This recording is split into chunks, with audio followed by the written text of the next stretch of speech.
questions from the floor, please? Yes?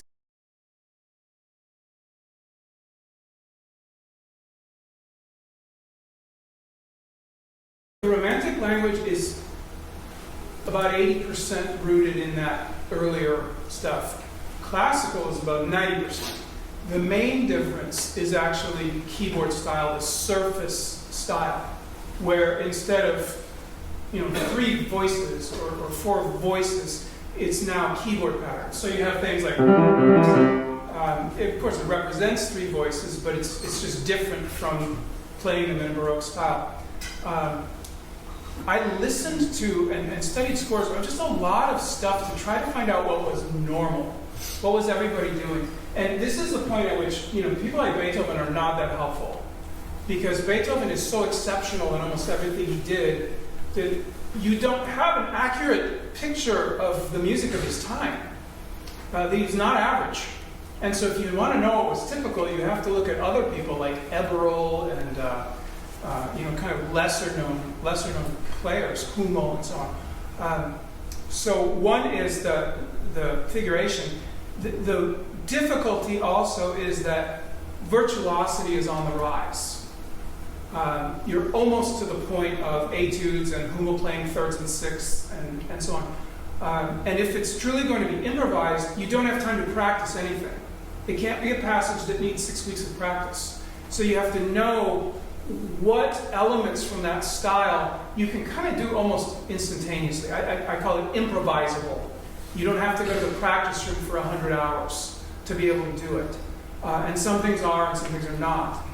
So that's very important. Use of things like the augmented sixth becomes much more prominent in the later styles. The figurations, like the Chopin-esque sort of things, this kind of thing. Well, that's just a C major chord, but it's a highly specialized way of doing that. It's not particularly difficult, but if I'm going to have something like that ready to play, I kind of have to know about it. And does it work in G sharp minor, and does it work in D major? Where do you get caught in the black keys? And so you have to know those kinds of things. So yeah, it's certainly different, and it's kind of an additional course of study. But most of these people, Czerny and Clara Schumann, everybody, they all studied this kind of counterpoint. Everybody studied Fuchs. Everybody studied continuo and figured bass. So they all have this common core, and you hear it over and over and over in their music. So you're about 80% done once you've gotten the Baroque stuff. Great question. Anybody else? Sir.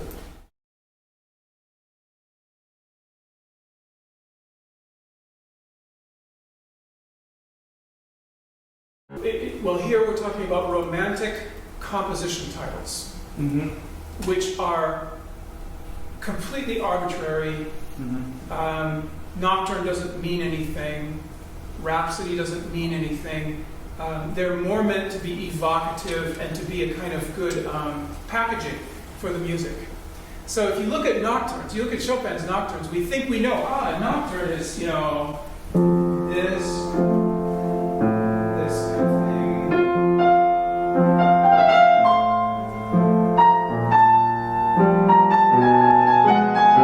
We think we know nocturne style, but you look at Kalkbrenner and all these other composers, they did radically different things with nocturnes. John Baptist Kramer, radically different things. So the titles themselves don't necessarily tell you anything except what the composer was hoping to evoke in the listener or the person buying the score. Just sort of like in the Baroque, toccata, prelude, fantasy, none of it actually means anything.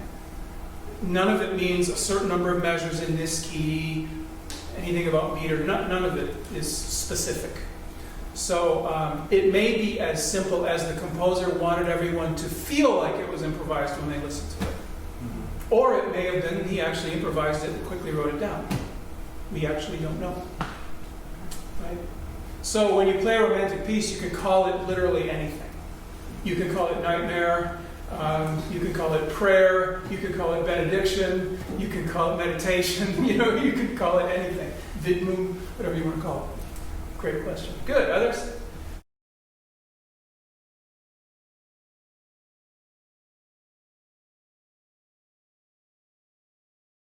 One thing I've learned, I've been in higher ed for a while now.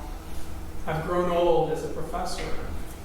And I've learned that if you ever find a good program that's thriving and it's full of energy, it's because there's some nut job faculty member who's insane, who's making it go. Because rational people don't put that much of themselves into other people. They quit at 5 o'clock and, you know, like the famous piano lesson one of my teachers had with Joseph Levine.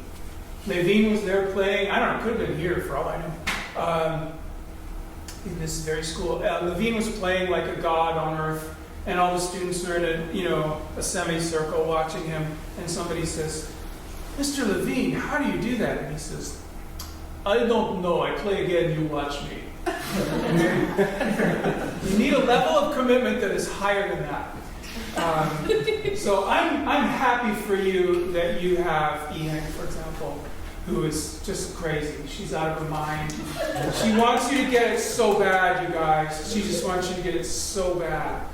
You need to really get it together and work for her. So one is that it's, any good program is built on somebody who's a little nuts. Two, there is no, that I could see, like, sweeping legislative solution that, NASM will impose. With these sets of standards, no way, it's dumb, that's not going to work.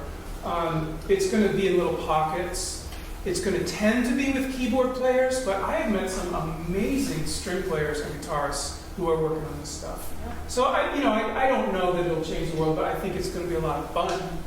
And there's going to be little islands of good times in music making, and in the time that we have on this spinning planet, we try to do some good and bring some joy to people. So where it gets tough is when the dean says, "Okay, sure, but I want you to do something so that all the music theater people can do it, and the bassoon players can do it, and the tuba players can do it, and now it's going to be 3,000 miles wide and a quarter-inch deep." So I don't have a solution to that. I've done some activities like that, with an entire undergrad music department, get them all singing or whatever. It's okay, but it's not as cool as a bunch of keyboard players who can get it deeper. So I don't know where it's going to go, but it'll be a fun ride. We'll see what happens. I think you guys will do some cool stuff. I think Nicole's going to do some cool stuff.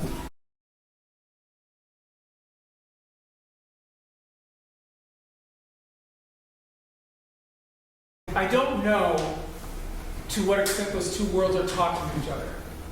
I have a good friend who's a jazz educator and is one of the kind of leading publishers of jazz piano materials.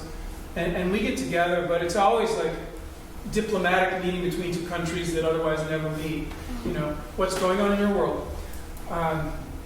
So no, I don't see that much in common. Occasionally you'll meet an interesting guy like Darius Terefenko at Eastman.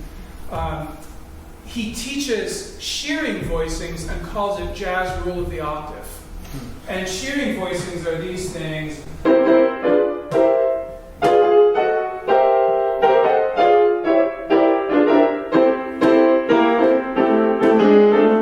Okay, that kind of sound. And you notice it sounds like the saxophone section of a big band, because these are the voice leading structures that are used. It's developed by George Shearing. It's kind of a rule of the octave for jazz. So there's one guy that knows these two worlds. So that's kind of interesting. But I remember that because it's so rare that I don't often see crossover between the two. Even though for obvious reasons there's a great deal of commonality.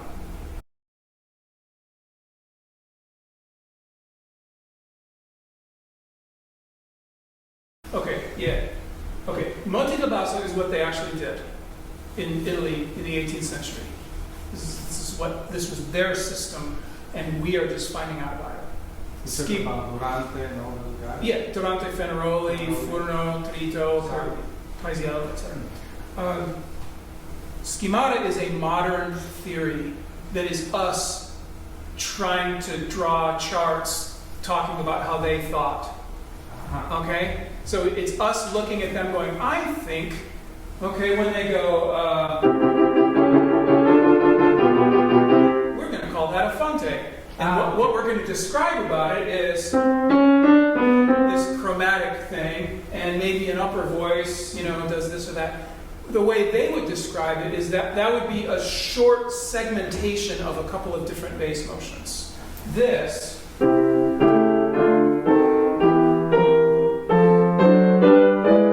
chromatic bass, that was just a standard bass motion of how you go up. The chromatic note takes a 6/5.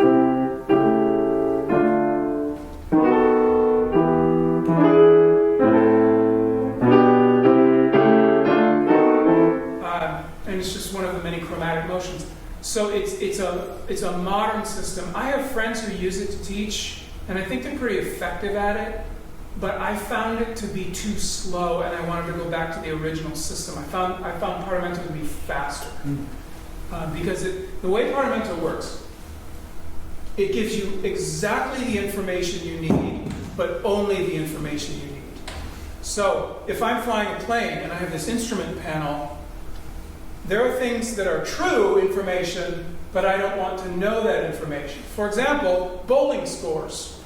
If there's a bowling tournament going on, I don't want that reading out on my screen while I'm trying to fly this plane. Is it true information? Yes. It's 100% scientifically true information, and it's in my way because I need altitude and airspeed and weather and stuff like that. So 5, 6, 4, 3 of 2 half diminished flat something. That's too many bits of information for what I need to do right now. I'd rather know that I'm in the middle of a cascade motion, or I'm in the middle of a tie bass motion. It's very, very simple. So you just can throw away a bunch of stuff you don't need to know. It gets a lot easier. Fantastic question.